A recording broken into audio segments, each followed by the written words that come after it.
Assalamualaikum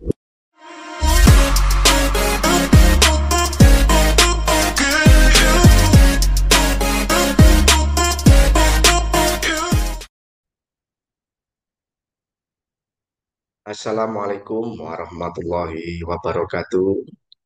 Selamat berjumpa kembali dengan saya Sulistanto di mata kuliah kali ini, yaitu lanjutan untuk mata kuliah Hukum Acara Perdata. Di pertemuan sebelumnya kita sudah sedikit mengulas mengenai pengertian hukum acara perdata, sejarah perkembangan hukum acara perdata, fungsi, kemudian ruang lingkup dari hukum acara perdata. Di kesempatan kali ini kita akan melanjutkan pembahasan yaitu mengenai asas-asas hukum acara perdata. Seperti yang kita ketahui eh, bahwa hukum acara perdata adalah hukum formil yang memiliki kewajiban untuk bagaimana menjaga hukum atau menjamin hukum material itu dapat terpenuhi. Asas-asas hukum acara perdata, ya. Yang pertama adalah hakim bersifat menunggu, atau kita mengetahui bahwa hakim itu bersifat pasif. Kemudian sifat dari persidangan adalah terbuka, mendengar dari kedua belah pihak, putusan yang dibuat dalam peradilan perdata harus disertai dengan alasan-alasan, serta beracara itu dikenakan biaya. Kemudian trilogi dalam peradilan, yaitu peradilan yang sederhana, cepat, dan biaya murah atau biaya ringan, serta tidak adanya kewajiban atau keharusan untuk mewakilkan dalam beracara. Kita coba membahas untuk yang pertama, yaitu hakim bersifat menunggu. Dalam agenda hukum kita mengenal nemo judex sine actor, yaitu apabila tidak ada perkara, maka hakim tidak ada. Hal ini dimaksudkan adalah hakim ini akan berfungsi menjalankan tugasnya ketika ada acara atau ada perkara yang masuk di dalam peradilan. Sehingga hakim itu tidak boleh mencari-cari permasalahan. Jadi sifatnya menunggu di pengadilan, ada orang menggugat, ada orang mengajukan penetapan, maka baru hakim itu ada. Bahwa asas hakim sifat menunggu itu juga mempunyai makna bahwa pengadilan itu tidak boleh menolak untuk memeriksa dan mengadili suatu perkara yang ditujukan dengan dalih bahwa hukum tidak atau kurang jelas, melainkan wajib memeriksa dan mengadili perkara. Jadi tidak boleh kemudian hakim sifat menunggu itu, ya, ketika ada seorang mengajukan gugatan ke pengadilan itu hakim menolak atau pengadilan itu menolak untuk tidak memeriksa. Maka ketika ada sesuatu persyaratan untuk mengajukan perkara itu sudah terpenuhi, maka wajib hukumnya pengadilan untuk memeriksa dan mengadili perkara tersebut. Nah, asas ini atau asas hakim yang bersifat menunggu ini dapat ditemukan pada ketentuan pasal 10 ayat 1 Undang-Undang Kekuasaan Kehakiman, serta ada juga di pasal 142 RBG, pasal 118 ayat. Pasal 142 ayat 1 RBG menentukan bahwa gugatan perdata pada tingkat pertama yang pemeriksaannya menjadi wewenang pengadilan negeri harus diajukan oleh penggugat atau oleh seorang kuasanya. Ya. Hakim bersifat menunggu juga diartikan sebagai bahwa inisiatif untuk mengajukan gugatan itu berasal dari penggugat. Hakim atau pengadilan dalam hal ini hanya menunggu diajukannya tuntutan hukum oleh penggugat. Nah, terus siapa yang mengajukan tuntutan hak atau tuntutan hukum itu? Tuntutan hak atau tuntutan hukum itu adalah yang berhak mengajukan adalah pihak yang berkepentingan. Ya, adalah pihak yang berkepentingan. Apabila tidak diajukan ada suatu gugatan atau tuntutan hak, maka tidak akan hakim. Tidak akan ada hakim, ya. Jadi prinsipnya hakim itu menunggu kalau ada perkara masuk baru ada hakim. Nah, eh, tuntutan atau perkara yang diajukan kepadanya atau hakim atau pengadilan itu dilarang menolak memeriksa, mengadili, dan memutus perkara dengan alasan bahwa hukum tidak ada atau kurang jelas. Jadi harus clear mengenai bahwa dalam hal memeriksa segala macam itu harus ada dasar hukumnya. Ya, bukan kemudian alasannya adalah tidak ada hukum yang mengatur. Kemudian asas hakim bersifat pasif ini berbeda ya dengan peradilan tata usaha negara, di mana peradilan tata usaha negara hakimnya adalah bersifat aktif. Tapi dalam hakim peradilan perdata, hakim bersifat pasif. Ya, di mana Sudikno Mertokusumo menyampaikan bahwa hakim di dalam memeriksa perkara perdata, arti pasif, ya bersikap pasif artinya adalah ruang lingkup atau pokok sengketa yang diajukan dan diperiksa pada asasnya ditentukan oleh para pihak yang berperkara, bukan oleh hakim. Jadi yang menentukan ini gugatannya PMH, gugatannya berbuat apa namanya wan prestasi, yang bukan 10, 11 atau berapa pihak itu adalah kewenangannya dari pihak yang berperkara. Ya, luas lingkupnya, bagi sengketa tentang kita perdata atau masuk sengketa itu nanti yang menentukan adalah para pihak. Hakim itu hanya nanti menilai apakah dia ada kewenangan atau tidak untuk memeriksa perkara tersebut. Artinya hakim di sini hanya bertugas membantu para pencari keadilan serta berusaha mengatasi hambatan atau rintangan untuk dapat tercapainya peradilan yang cepat, sederhana, dan biaya ringan. Ya, hakim bersifat pasif, jadi hanya membantu saja apa yang perlu dipenuhi. Nah, di dalam isi gugatan atau tuntutan hak itu ada tiga hal. Yang pertama adalah bersih identitas. Identitas ini adalah identitas penggugat. Ya, penggugat lengkap, kemudian kuasanya, terus gugatannya ditujukan pada siapa. Identitasnya juga harus lengkap. Yang kedua, itu adalah posita. Posita itu ya secara singkatnya adalah dasar dalam mengajukan gugatan atau ini berisi mengenai kronologis peristiwa yang menceritakan asal mula kemudian terjadi suatu sengketa yang diajukan di pengadilan. Ini posita. Nah, yang ketiga yaitu ada petitum. Petitum ini adalah berisi apa yang diminta oleh penggugat untuk diputus oleh hakim. Jadi apa? Atau menyatakan misalkan satu menerima gugatan penggugat untuk seluruhnya. Ya, yang kedua misalkan menyatakan perbuatan hukum dari tergugat bla bla bla bla adalah perbuatan melawan hukum, menetapkan serta jaminan atas objek mau dan seterusnya. Nah, itu apa yang diminta oleh penggugat ini adalah petitum. Hakim bersifat pasif dalam mengakhiri sengketa adalah apabila para pihak bersepakat mengakhiri sengketa, maka hakim tidak dapat menghalangi. Contoh simpelnya gini, dalam satu persidangan, ya kita biasanya ada perma yang mengatur mengenai mediasi. Mediasi itu kadang dibatasi maksimal 40 hari dalam perma tersebut.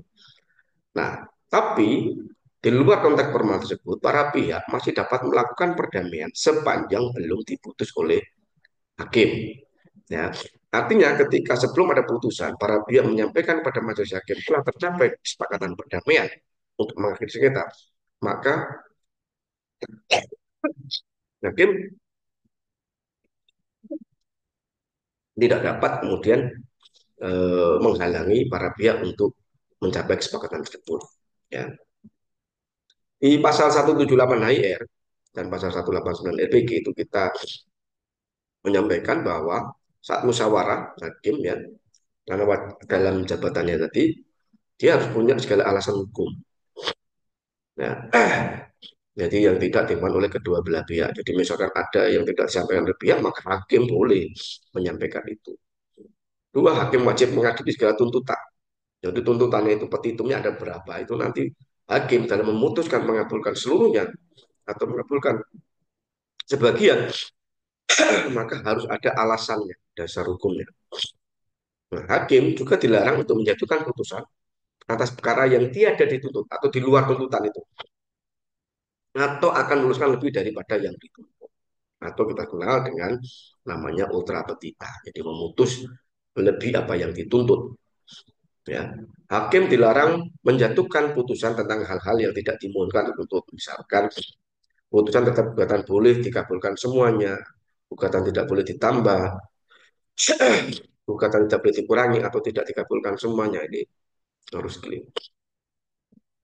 Hakim bersifat pasif dalam hal misalkan para pihak ketika putusan pertama dijatuhkan itu untuk banding atau tidak banding tergantung para pihak. Jadi bukan hakim yang menentukan ini harus banding ini tidak. Itu tadi ada para pihak. Ya. Tapi dalam HIR tidak sepenuhnya hakim bersifat pasif, tetapi pada prinsipnya bersifat pasif. Artinya di HIR itu ada peluang bagi hakim untuk juga memutuskan ya lebih dari yang diminta atau yang di luar permintaan para pihak. Hal ini didasarkan pada paham mengenai bahwa hakim itu harus menemukan hukum prefunding ya. Nah, selaku pimpinan sidang, hakim harus aktif. Yaitu artinya apa? Memberikan pertolongan, memberikan nasihat, memimpin eksekusi. Nah, memberikan pertolongan dalam hal ini adalah misalkan kaitannya dengan dalam hal memberikan pertanyaan nih, dalam pemeriksaan pembuktian. Hakim boleh memperjelas apa yang dimaksud oleh para pihak dalam hal pemeriksaan saksi. Ya, tapi tidak boleh hanya sepihak saja, tapi dua-dua pihak ini hakim juga memberikan hal yang sama. Yang berikutnya adalah memberikan nasihat. Memberikan nasihat misalkan hakim ketika dalam sengketa tanah, ini adalah sengketa yang didasarkan pada perkara keluarga. Jadi hakim boleh memberikan nasihat para pihak untuk dapat melakukan penyelesaian dengan cara kekeluargaan. Ini boleh. Dan hakim memimpin eksekusi dalam konteks dalam hal pemutusan perkara itu diputus, maka hakim dapat memimpin proses eksekusi. Nah, hal ini berbeda dengan BLV. Hakim itu benar-benar pasif karena yang perkara itu harus adalah pengacara atau advokat. Jadi kalau dalam menurut ketentuan hukum acara di BLV itu yang bertaruh advokat. Jadi hakim itu hanya mendengarkan saja. Jadi dia tidak bisa berbuat lebih. Jadi hanya mendengarkan para pihak kemudian berkesimpulan. Nah, yang bertarung adalah advokat yang membuktikan. Berikutnya adalah sidang terbuka untuk umum. Bahwa dalam konteks peradilan perdata, ya, sidang boleh disaksikan oleh semua orang. Hal ini untuk memungkinkan masyarakat umum untuk mengontrol jalannya sidang, untuk melihat apakah hakim berlaku objektif. Berarti semacam menjadi sosial kontrol masyarakat terhadap proses peradilan ini apakah sudah berjalan sesuai dengan koridor yang ditetapkan atau tidak. Ya, tapi dalam hal-hal tertentu memang sosial kontrol ini dengan perkembangan zaman itu kadang suatu persidangan itu disiarkan secara live ya. Walaupun kemudian ada beberapa yang tidak disiarkan secara live untuk pemeriksaan saksi. Eh, Hakim dapat sidang di tempat terbuka umum ini ada diatur di pasal 13 Undang-Undang tentang Kuasa Kehakiman, kemudian ada di IR dan NPG. Apabila sidang tidak terbuka untuk umum, maka konsekuensinya perkara itu dapat batal demi hukum ya. Nah, di dalam pasal 13 Undang-Undang Pasal Kehakiman itu disebutkan ya, sidang pemeriksaan pengadilan adalah terbuka untuk umum kecuali undang-undang menentukan lain, ya. Misalkan kasus asusila dan seterusnya, atau kasus yang keluarga, ya perceraian itu biasanya dibuka tapi tidak terbuka untuk umum. Kenapa? Ada aib di sana. Yang kedua, putusan pengadilan hanya sah dan punya kekuatan hukum apabila diucapkan dalam sidang terbuka untuk umum. Jadi ketika dalam persidangan itu putusan tidak dibacakan di dalam sidang yang terbuka untuk umum, maka sesuai dengan ketentuan pasal 13, putusan ini menjadi tidak sah dan tidak mempunyai kekuatan hukum yang mengikat.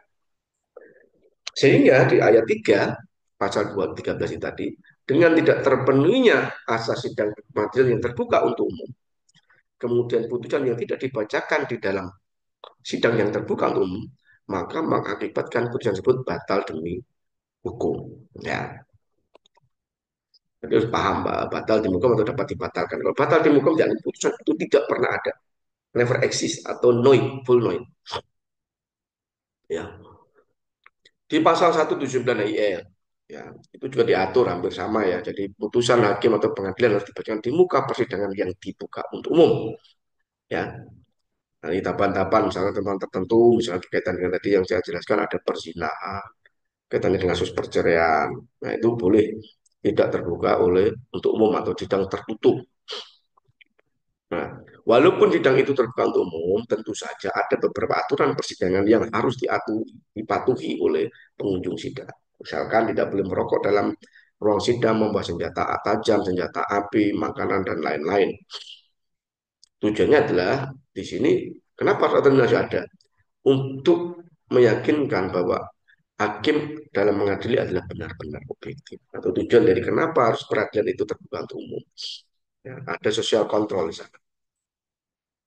Asas berikutnya yaitu asas hakim mendengarkan kedua belah pihak. Di dalam pasal 4 ayat 1 disebutkan bahwa pengadilan itu dalam hal mengadili menurut hukum dengan tidak membeda-bedakan orang. Jadi siapapun yang sudah masuk ke pengadilan, apakah dia menteri, presiden sekalipun, maka harus diperlakukan sama dengan masyarakat umum lainnya. Jadi ketentuannya akan berlaku sama. Kemudian di dalam persidangan hakim atau pengadilan itu harus memberikan kesempatan yang sama nih pada kedua belah untuk mengemukakan pendapat. Jadi ketika salah satu pihak diberikan kesempatan untuk memeriksa saksi, maka pihak lain juga diberikan kesempatan yang sama. Ya, jadi tidak boleh kemudian hanya satu pihak saja yang diberikan kesempatan. Jadi keduanya didengarkan pendapatnya. Makanya hakim itu sebelum menutup sidang pasti akan menanyakan kepada pihak, misalkan penggugat apa yang mau disampaikan, kepada tergugat apa yang mau disampaikan, hal-hal yang belum jelas. Atau misalkan dalam pemeriksaan saksi, ya sebelum mengakhiri hakim dia menanyakan tergugat ada pertanyaan lagi, bagian saksi atau tergugat yang lain, nah, itu wajib. Ada asas audi et altera portem. Di sini menyatakan hakim tidak boleh membenarkan pernyataan satu pihak sebelum mendengarkan pernyataan pihak yang lain. Ini nggak boleh. Ini bagaimana yang uh, saksi ini pernyataan ini sudah benar ini kalau macam tidak boleh.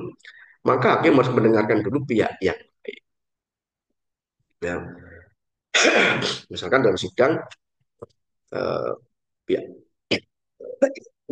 pihak penggugat menjelaskan terkait dengan uh, bukti otentik ya, misalkan akta otentik itu sudah didaftar, itu sudah di benar nggak sudah pihak ini sudah ke kantor notaris sudah tanda tangan sudah nggak oh benar oh berarti kan sudah tanda tangan semua itu tidak boleh hakim langsung menjudge seperti itu lalu sudah sah segala macam maka hakim mendengarkan pihak lawan dulu jangan pihak lawan nanti melakukan yang mulia memang benar saya hadir di dalam notaris saya tanda tangan tapi pada saat saya tanda tangan saya tidak dijelaskan apa yang saya tanda tangani saya disuruh tanda tangan saya tidak boleh baca dan seterusnya. Nah, ini hakim nggak boleh sebelum berpendapat sebelum mendengarkan kedua belah pihak ini. Ya, tadi yang kedua belah pihak diperlakukan sama sudah kita sampaikan. Ya, kemudian putusan harus disertai dengan alasan. Ya, putusan yang diambil lagi dengan alasan. Motif yang belah voldamde ke motivor. Alasan tersebut dimasukkan sebagai pertanggungjawaban hakim dari putusannya. Ya. Di pasal 50 ayat 1 Undang-Undang Kekuasaan Kehakiman putusan pengadilan selain harus memuat alasan dan dasar putusan, juga memuat pasal tertentu dari peraturan yang bersangkutan atau sumber hukum tertulis yang tidak tertulis yang dijadikan dasar untuk mengadili. Jadi hakim yang mengadili menyatakan diterima atau tidak diterima itu maka harus menguraikan alasan. Hakim sebelum memutuskan seseorang itu sendiri tuntutan misalkan tergugat telah melakukan perbuatan melawan hukum, maka harus menguraikan ya, hal apa atau perbuatan apa yang dijadikan yang dilakukan oleh tergugat yang dianggap melawan hukum. Nah, melawan hukum itu melawan hukum yang mana? Ini harus dijelaskan. Karena sesuai dengan pasal 50 ayat 1 harus memuat alasan dan dasar putusan. Tidak boleh kemudian hakim sekedar membuat putusan tanpa memberikan reasoning, tanpa memberikan alasan, tanpa ada dasar hukum tidak boleh.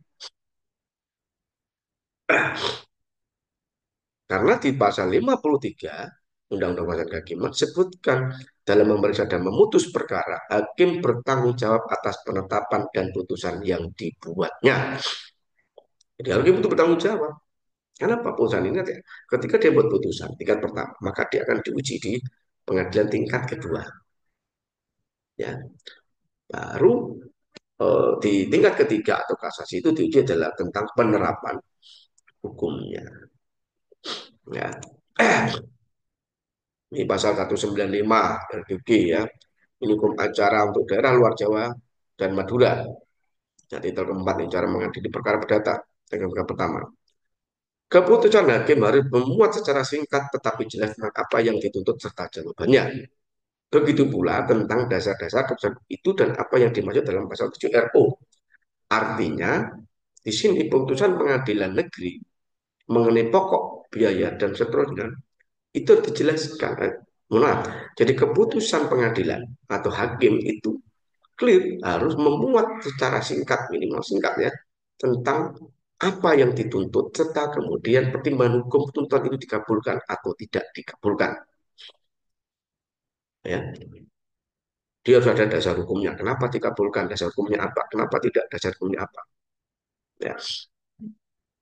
Sementara di pasal 184 IR itu diatur juga ya, sebutkan dalam putusan hakim harus dicantumkan ringkasan yang jelas dari tuntutan dan jawaban serta alasan keputusan itu.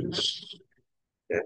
Jadi kita sudah clear dalam HIR, RPG kita, kemudian dalam Undang-Undang tentang Kuasa Kehakiman itu semuanya mengatur secara jelas dan tegas bahwa pengadilan atau hakim dalam menjatuhkan putusan harus disertai dengan alasan-alasan yang jelas serta dasar hukum. Ya, ini harus dicatat. Ya, ini yang clear yang asas putusan harus ada alasan. Asas berikutnya, beracara dikenakan dengan biaya. Bahwa di dalam peraturan-peraturan undang-undangan, baik undang-undang kekuasaan kehakiman, HIR, RPG, itu dijelaskan bahwa perkara itu harus berbayar, pasti akan dikenakan biaya. Nah, biaya ini untuk apa? Misalkan biaya kepanitraan, biaya pemanggilan para pihak, biaya pemberitahuan, ada biaya materi dan lain-lain. Yang memang ini diperlukan biaya. Terus kemudian ada lagi misalkan biaya untuk pemeriksaan setempat. Pemeriksaan setempat itu kan, atau kita kenal dengan PS, itu kita harus datang ke lokasi objek sengketa. Kita harus cek, kita datang ke sana. Datang ke sana itu pasti dibutuhkan adanya biaya. Terus bagaimana Pak dengan yang tidak mampu? Maka bagi mereka yang tidak mampu dapat mengajukan berperkara secara prodium atau berperkara secara cuma-cuma. Ini juga diatur dalam pasal 237 HIR dan 273 RPG. Ya, apabila penggugat tergugat tidak mampu biaya perkara dapat diizinkan untuk berperkara tanpa adanya biaya. Ya. Jadi pada prinsipnya beracara itu dikenakan biaya. Meskipun untuk kasus-kasus tertentu bagi yang tidak mampu dapat dibebaskan dari biaya dengan mengajukan berperkara secara pro deo. Ya. Nah, asas berikutnya adalah trilogi peradilan. Jadi peradilan itu adalah sudah sederhana, cepat, dan berbiaya ringan. Nah, jadi Asikin menjelaskan apa sih yang dimaksud dengan sederhana? Sederhana itu adalah hukum acaranya jelas, mudah dipahami, dan tidak berbeda. Jadi kalau mengajukan gugatan itu cukup tadi yang pertama tidak harus didampingi kuasa hukum, ya prosesnya jelas, daftar ya gugatan itu terdiri dari identitas, kemudian ada posita, ada petitum, ya dapat dilakukan tidak harus tertulis misalkan buta huruf maka dapat minta ketua pengadilan nanti ada dicatat ya jelas prosesnya jadi ada di pengadilan itu kan proses beracara perdata misalkan itu dijelaskan yang kemudian cepat cepat ini menunjuk adalah proses peradilan itu harusnya cepat tidak boleh berlarut-larut ya kemudian biaya ringan artinya diupayakan biaya yang serendah mungkin sehingga dapat terjangkau oleh masyarakat mencari keadilan. Dan yang terakhir adalah tidak ada garusan atau asas tidak ada garusan mewakilkan. Itu yang saya sampaikan di pertemuan yang sebelumnya ya. Nah, sebenarnya HIR ini tidak terlalu sederhana. Kenapa? Di sana tidak ada kewajiban untuk berperkara itu dengan menggunakan kuasa hukum. Nah, jadi dapat langsung dilakukan secara langsung. Ketentuan dalam pasal 123 HIR menyebutkan bahwa kedua belah pihak kalau mau ya, boleh dibantu atau diwakili oleh seseorang yang dikuasakan untuk itu dengan surat kuasa khusus kecuali pemberi kuasa itu sendiri hadir ya jadi ada prosesnya jadi tidak ada kewajiban ketika masyarakat berperkara di peradilan negeri terkait dengan perdata itu harus didampingi oleh kuasa hukum. Ya.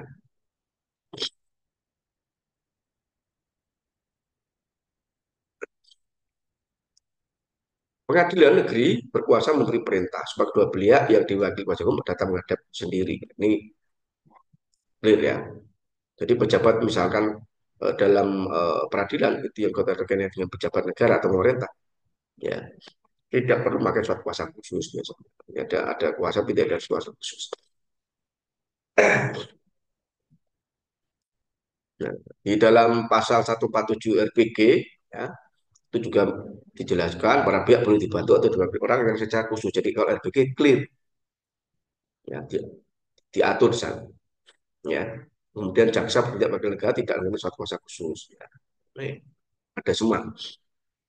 Ya, saya kira itu penjelasan kami terkait dengan hukum acara perdata di pertemuan kali ini. Ya, kita mengenal ada asas-asas mengenai peradilan. Ya, asas-asas di peradilan hukum acara perdata. Banyak hal semoga dapat bermanfaat. Kurang lebihnya mohon maaf, rekan-rekan apabila ada pertanyaan boleh mengajukan melalui kolom komentar. Ya, itu ya kami lakukan. Terima kasih.